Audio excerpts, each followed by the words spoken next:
Jésus entre dans une maison où de nouveau la foule se rassemble, si bien qu'il n'était pas possible de manger. Sa famille, l'apprenant, vint pour se saisir de lui, car ils affirmaient, il a perdu la tête.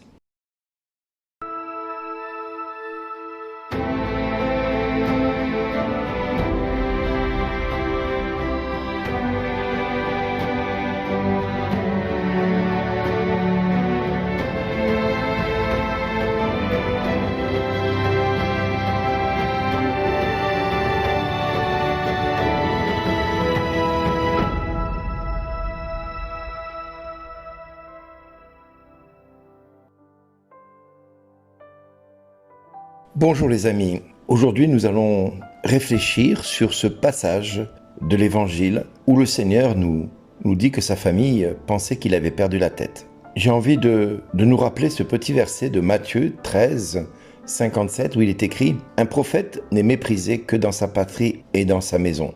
Et il ne fit pas beaucoup de miracles dans ce lieu à cause de leur incrédulité. » Incroyable, incroyable, incrédulité incroyable. Oui, il ne faisait pas beaucoup de miracles dans ces lieux-là. Alors, pourquoi aujourd'hui l'Église a choisi ce texte « Il a perdu la tête ». Vous avez peut-être fait l'expérience, tout comme moi, de parents bien intentionnés, bien aimables, bien intentionnés, c'est le terme, qui vous disent « Attention de ne pas être trop radical, fais attention, tu risques de te faire mal voir, fais attention à ceci, fais attention à cela ». Une fois de plus, ce proverbe-là, un prophète n'est méprisé que dans sa patrie ou dans sa maison, s'accomplit, il s'avère vrai. Il est évident que tous ces commentaires ne peuvent pas éclabousser ceux qui ont la foi, comme la très sainte Vierge Marie. Mais ceux qui sont en marge de la foi et qui sont plus tournés vers le monde et qui sont du monde, ont depuis le premier instant jusqu'au dernier instant cette pensée à notre égard et j'appelle ça les briseurs de rêves, j'appelle ça ils sont là pour démotiver les gens, ils sont là pour briser les rêves des autres. Et faisons un petit peu un examen en nous-mêmes, cet examen de conscience, cet examen de notre personne.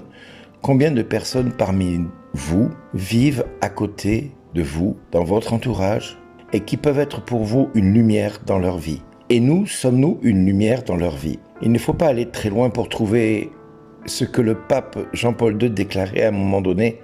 Combien de gens l'ont suivi et combien de gens le suivent aujourd'hui? Je me pose la question, moi, depuis le début que j'ai fait ces minutes sur Internet où j'enregistre des émissions où des personnes sont venues, puis sont reparties, puis sont revenues, puis d'autres ne reviennent pas. Des personnes ont été peut-être déçues ou se sont peut-être dit « ça tourne en rond ». Effectivement, par moments, j'ai l'impression que ça tourne en rond. Mais il n'y a pas d'autre moyen que d'être comme le Christ avec son peuple de l'époque. Combien de fois a-t-il répété la bonne nouvelle? Combien de fois a-t-il rappelé « convertissez-vous et croyez à la bonne nouvelle » Combien de fois a-t-il enseigné des passages de l'Ancien Testament et que même les apôtres avaient du mal à comprendre pourquoi Jésus faisait ceci ou cela?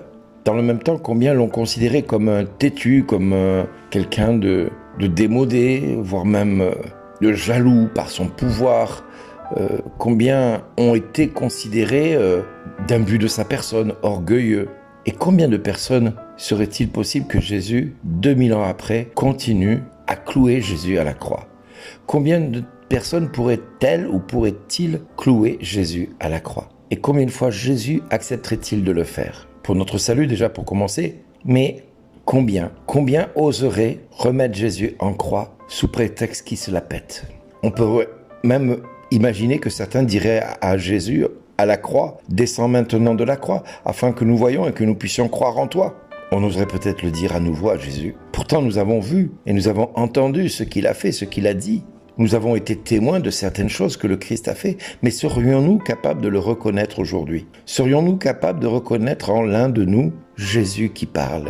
Si nous nous efforçons à ressembler au Christ, notre présence ne sera peut-être pas inutile vis-à-vis de ceux qui sont à nos côtés, soit par leur lien de parenté, soit à cause du travail, soit à côté du milieu associatif dans lequel nous faisons partie. Mais elle sera peut-être aussi gênante pour d'autres. Et il arrivera souvent qu'ils nous rappellent à leur conscience d'être un peu plus modérés, de faire attention un peu plus à ceux qui sont autour. En tout cas, c'est garanti, une phrase de la parole de Dieu va s'accomplir. C'est « S'ils m'ont persécuté, disait Jésus, ils vous persécuteront. S'ils m'ont rejeté, ils vous rejetteront.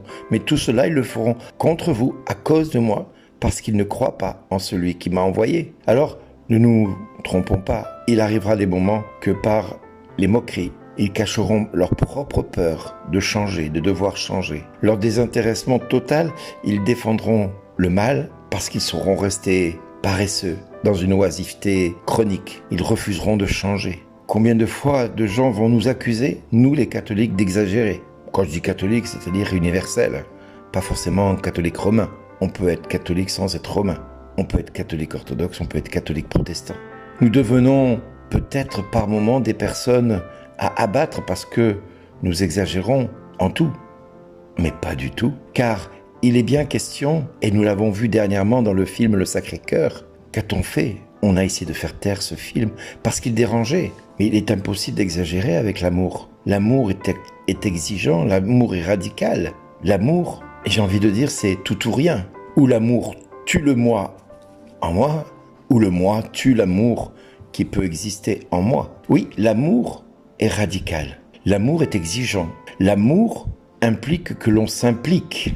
L'amour demande à ce que nous nous convertissions. Et si le Saint-Père Jean-Paul II nous disait « N'ayez pas peur du radicalisme évangélique dans le royaume de Dieu », il n'y a pas à avoir peur. Il y a juste à se positionner en enfant de lumière et à briller dans ces ténèbres. De ne pas avoir peur d'être pris pour un fou, de ne pas avoir peur que le monde se désintéresse de nous ou se désabonne de notre vie. Oui, se désabonne, c'est-à-dire nous abandonne et nous laisse aller, ayant peur d'être éclaboussé par notre radicalité. Je dirais que le peuple juge de façon un petit peu péjorative, je ne sais pas comment on peut dire, l'œuvre et le message du Christ. Nous devons apprendre de la fermeté du Christ à souffrir une telle diffamation, une telle calomnie, une telle condamnation.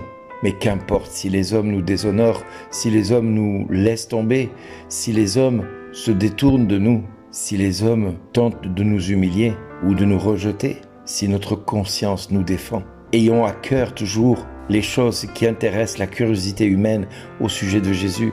Toutes ces choses-là ne figurent pas dans les évangiles, elles figurent dans notre quotidien à nous, elles sont là présentes parce que nous avons fait nous-mêmes l'expérience de cette rencontre avec le Christ. Presque rien n'est dit sur ma vie, à moi, comme sur la vie de Jésus à Nazareth, mais il est important que je dise mon histoire avec mon témoignage. Et c'est ce que Dieu nous demande à chacun de nous, d'oser parler de ce qui est peu connu de notre histoire, de cette rencontre que nous avons faite avec Jésus et qui est peu relatée dans les évangiles. Cette vie publique, elle est bien, mais ce qui est le plus important, ce n'est pas ce que les hommes et le monde voient, c'est ce que nous allons pouvoir dire qui ne se voit pas, mais qui se vivra, beaucoup plus qu'il ne se dira. Alors les amis, croyez que le Christ, Jésus, est donc bien le Fils de Dieu. Et qu'en croyant que vous ayez fait le bon choix, vous ayez pris la bonne décision que de le suivre. Parce qu'il est le seul à apporter la vie, l'amour, la paix, la joie en son nom. Il est le seul qui peut changer notre vie et notre quotidien. Soyons sûrs d'une chose, c'est qu'il pourra changer la vie de notre propre pays si nous osons parler de lui avec l'amour qu'il a mis dans notre cœur et non avec notre intelligence. Laissons les intelligents avec leur intelligence. Laissons parler notre cœur. Prions pour la France. Jésus, sauve ta France. Ô Jésus, notre Seigneur et notre Dieu, vrai roi de France, vois la France, la fille aînée de l'Église, qui t'appartient. Tu l'avais confiée à tes plus chers amis, Marthe, Marie-Madeleine et Lazare. Mais l'ennemi est venu et a voulu te chasser de chez toi. Et nous ne savons plus que faire, ni comment nous en débarrasser. Alors Jésus, toi le fils de Marie, toi qui as si souvent envoyé Marie visiter ta France, nous te le demandons comme avec les marchands du temple, prends ton fouet et expulse à tout jamais l'immonde franc-maçonnerie qui tente de régner et d'étouffer ce pays qui est tien. Chasse les démons et les œuvres de la Révolution française qui ont semé la terreur, le mensonge et l'iniquité. Brise nos lourdes chaînes, nous t'en prions Jésus. Casse le joug de tous nos oppresseurs et des tyrans qui nous gouvernent. Libère-nous à tout jamais de ceux qui veulent nous asservir pour que nous retrouvions notre vocation première de Franc, fils de Clovis, dont tu convertis le cœur des Francs, c'est-à-dire des hommes libres, face à toi, Seigneur. Nous te le demandons, Père, par Jésus-Christ, ton Fils, notre Seigneur et notre Dieu, qui vit et règne avec toi dans l'unité du Saint-Esprit, maintenant et pour les siècles des siècles. Amen. Merci d'exister.